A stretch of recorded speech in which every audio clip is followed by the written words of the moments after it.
All right, so we've got a random variable x that's binomially distributed with n equal to 9 and standard deviation of 1.5. Okay, so what's the probability of success p?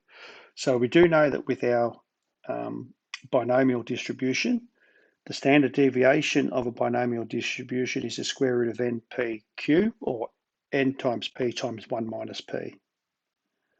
Okay, I know we had 9 trials, so there's my 9. So I do know the square root of 9 times p times 1 minus p has to equal 1.5. So 1.5, or 3 on 2. If I square both sides, I'll get 3 on 2 squared is equal to, expand the bracket, 9p minus 9p squared. So here's my quadratic here. 9p squared minus 9p plus 9 on 4. We could go straight to a quadratic formula. I prefer to try and tidy things up a little bit in terms of denominators. So if I multiply everything by 4, I get 36p squared minus 36 plus 9, divide by 9. 4p squared minus 4p plus 1 is equal to 0.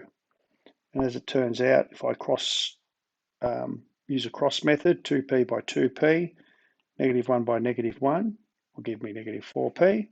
So I get 2p minus 1 all squared is equal to 0, so p is equal to a half.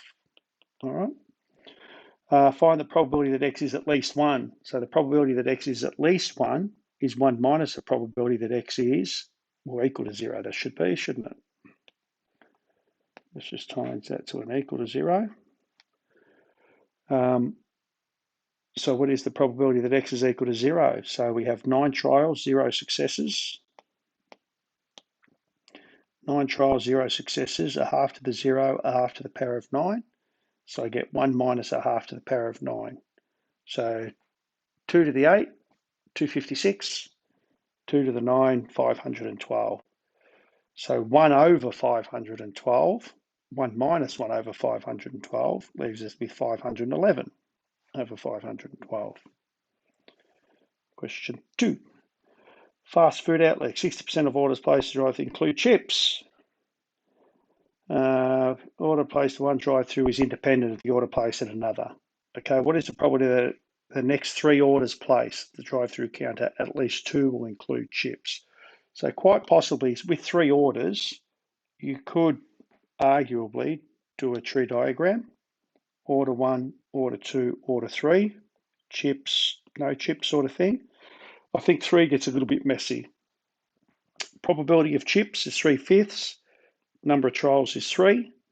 And I need at least 2 will include. The probability that x is greater than or equal to 2, well, that's equal to the probability that x is equal to 2 plus the probability that x is equal to 3.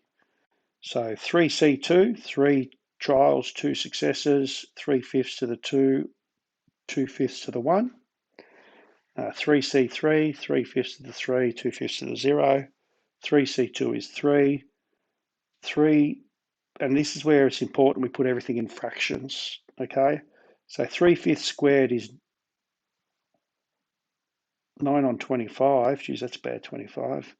Whereas 0.6, well, I guess 0.6 squared is 0.36, but I think fractions is nicer. By 2 times by 2/5, plus 3C3 is 1. 3 on 5 cubed is 27 on 125. So what's that? 3 nines are 27, by 2 is 54, plus 27 is 81, so we get 81 over 125. All right.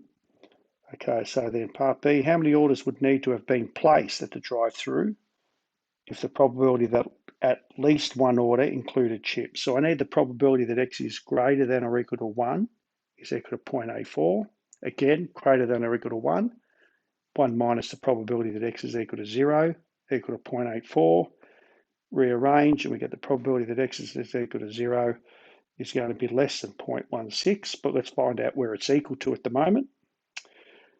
So again, I have 3/5 to the 0, n cheese 0.2, or sort of 2/5 to the n is equal to 0.16. So what does that mean? It means 2/5 to the power of n is equal to 4/25. So 4/25 is the same as 2/5 squared. Okay, and so then the bases are the same, so we can equate the powers, so n is equal to 2. So you could expect that if this was and it is a technology-free question, the numbers should work reasonably well. Okay, you're not going to get 2/5 to the n is equal to 1/3 or something where it's going to be impractical to solve.